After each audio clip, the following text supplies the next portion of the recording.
மேலும் ஒரு அண்மைச் செய்தி, சுதந்திர தினத்திற்கு ஆளுநர் RN ரவி தேநீர் விருந்துக்கு அழைத்திருந்த நிலையில் பல்வேறு கட்சிகள் புறக்கணிப்பு செய்துள்ளன என அண்மைச் செய்தி வெளியாகியுள்ளது. கூடுதல் விவரங்களை தலைமை செய்தியாளர் சிவா வழங்க கேட்கலாம். சிவா, என்ன காரணத்தினால் இந்த விருந்தை கட்சிகள் புறக்கணித்துள்ளன?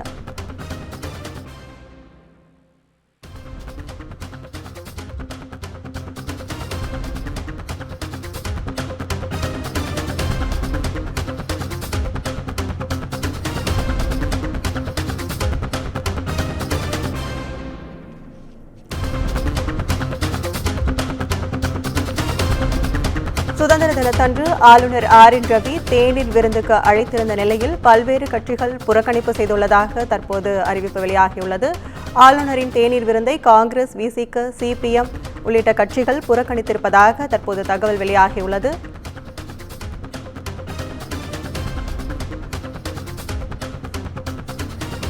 சுதந்திர தினத்திற்கு ஆளுநர் RN ரவி தேநீர் விருந்துக்கு அழைத்திருந்த நிலையில் பல்வேறு கட்சிகள் புறக்கணிப்பதாக அறிவிப்பு வெளியாகியுள்ளது.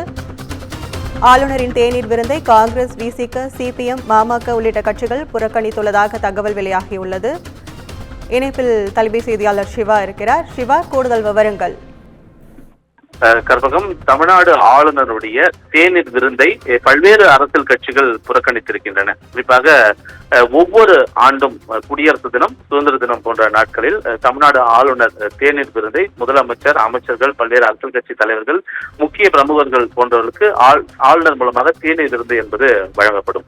இந்த தேநீர் விருந்தை பல்வேறு குறிப்பாக திமுக அரசு பொறுப்பேற்றதிலிருந்தே தொடர்ந்து இந்த தேநீர் விருந்து ஆளுநர் மூலமாக வழங்கப்படக்கூடிய இந்த தேநீர் விருந்து புறக்கணிக்கக்கூடிய நிகழ்வுகள் தான் அரங்கேறி இருக்கின்றன. அந்த அடிப்படையிலேயே இந்த ஆண்டும் சுதந்திர தினத்தை முன்னிட்டு ஆளுநர் வழங்கக்கூடிய தேநீர் விருந்தை காங்கிரஸ் உள்ளிட்ட பல்வேறு அரசியல் கட்சிகள் புறக்கணிப்பதாக தற்போது அறிவித்திருக்கின்றன. குறிப்பாக காங்கிரஸ் தரப்பிலிருந்து செல்வ பெருந்தகை இது தொடர்பாக சமூக வலைத்தில் ஒரு பதிவை மேற்கொண்டிருக்கிறார். அவர் தெரிவித்திருக்கக்கூடிய கருத்து என்பது ஆளுநருடைய செயல்பாடு, குறிப்பாக பாஜக ஆளக்கூடிய மாநிலங்கள் மட்டுமல்லாமல் ஒட்டுமொத்த நாட்டிலேயே ஆளுநர்களுடைய ஆதிக்கம் என்பது அதிகமாக இருக்கிறது என்பதை சுட்டிக்காட்டக்கூடிய வகையில் தான் இந்த தேநீர் விருதை நாங்கள் புறக்கணிக்கிறோம் என்று காங்கிரஸ் கட்சியினுடைய தமிழ்நாடு தலைவர் செல்வ பெருந்தகை குறிப்பிட்டிருக்கிறார். அதோடு மட்டுமல்லாமல் இந்திய கம்யூனிஸ்ட் கட்சி, மார்க்சிஸ்ட் கம்யூனிஸ்ட் கட்சி போன்ற கட்சிகளுடைய மாநில செயலாளர்களும் இந்த ஆளுநருடைய தேநீர் விருதை புறக்கணிப்பதாக அறிவித்திருக்கிறார்கள். அதே போல விடுதலை சிறுத்தைகள் கட்சியுடைய தலைவர் தொல் திருமாவளவனும் இந்த ஆளுநர் விருதை புறக்கணிக்க இருப்பதாக அறிவித்திருக்கிறார். அதே போல மனிதநேய மக்கள் கட்சியினுடைய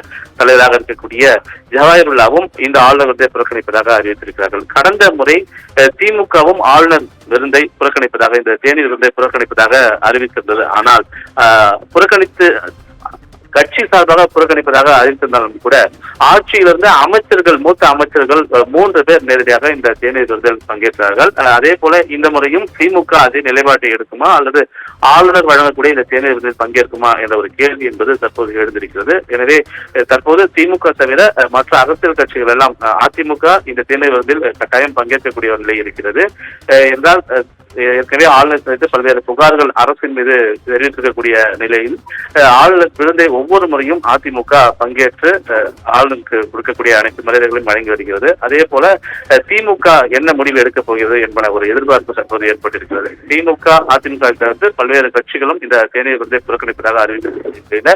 இந்த 2 கட்சிகள் என்ன மாதிரியான முடிவுகள் எடுக்கப் போகிறது என்ற ஒரு எதிர்பார்ப்பு தற்போது எழுந்திருக்கிறது. கற்பகம், விவரங்களுக்கு நன்றி சிவா.